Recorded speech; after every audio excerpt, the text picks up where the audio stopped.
Meu nome é Amélia, sou professora da UFO aqui de Monte Carmelo, no curso de Engenharia Florestal. Esse projeto é intitulado Anatomia da Madeira e Confecção de Chave Dicotômica para Espécies Arbóreas do Cerrado Mineiro. Esse projeto teve por objetivo confeccionar uma chave de identificação apenas com os caracteres do xilema secundário, sem utilizar as folhas, os frutos, os caracteres vegetativos reprodutivos das espécies estudadas.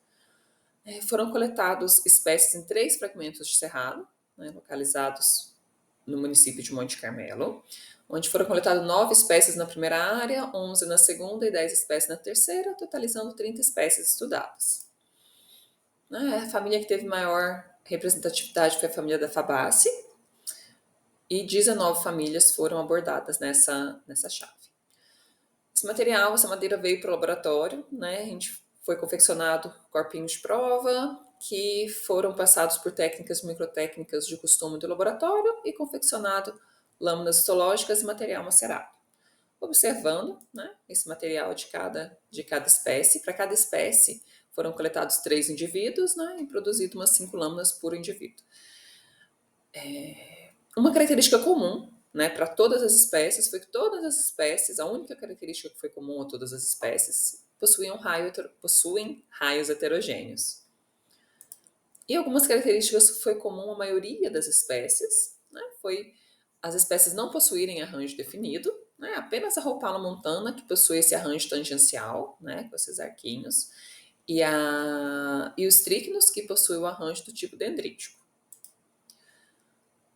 As 29 espécies possuem porosidade difusa, apenas a Terminalia argenta que possui essa porosidade semicircular.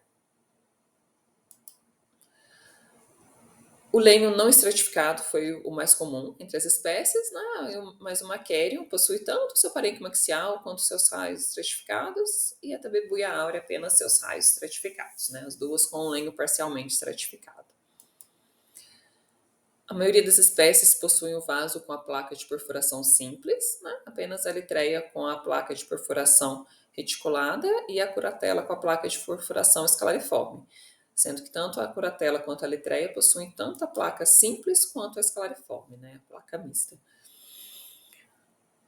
A maioria das espécies possuíam as pontuações intervasculares e radiovasculares semelhantes, mas a Poulteria, o Carioca, o Astronium e a Erythraea possuíam as pontuações intervasculares e radiovasculares diferentes.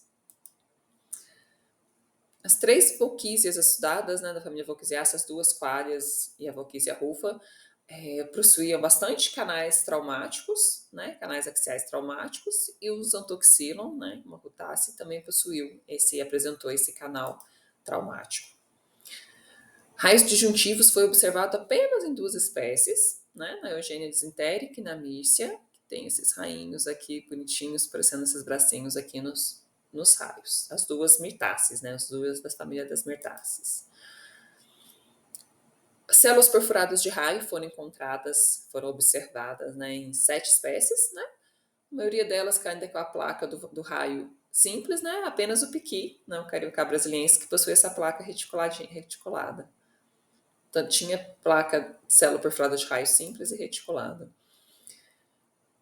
Característica única de algumas espécies, apenas o Astronium possui canais, das 30 espécies estudadas, possui canais radiais, e o floema incluso foi observado apenas no Strychnus pseudoquina. O espessamento helicoidal nos vasos foi encontrado apenas na espécie da Erythraea moleoides, e canais axiais da copaífera, que inclusive marca os anéis de crescimento, esses canais de óleos da copaífera, foi observado apenas nesses canaizinhos axiais, foi observado apenas na copaíba. Em relação ao anel de crescimento, 59% das espécies possuem um anel bem definido, 17 eles são mal demarcados e 24 eles são indistintos. Não foi possível observar a marcação do anel de crescimento. Em relação às fibras, as fibras septadas apresentou em 27% das espécies, apenas possuíam fibras septadas, igual o exemplo do Astronium aqui, e 20% das espécies possuíam pontuações areoladas. A Plenkia foi a única, a Plenkia pupunea foi a única que apresentou em relação às fibras, tanto as pontuações areoladas quanto às fibras septadas. Essas 4 espécies, elas foram descritas, né, a gente não encontrou trabalhos prévios sobre elas, né, então a primeira vez que a gente encontrou descrição microscópica do lenho dessas espécies.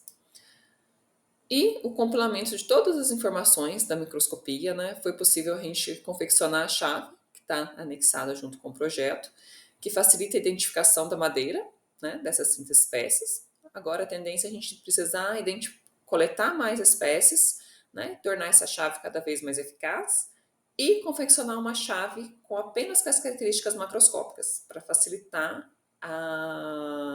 deixar essa chave disponível, né, para órgãos de fiscalização.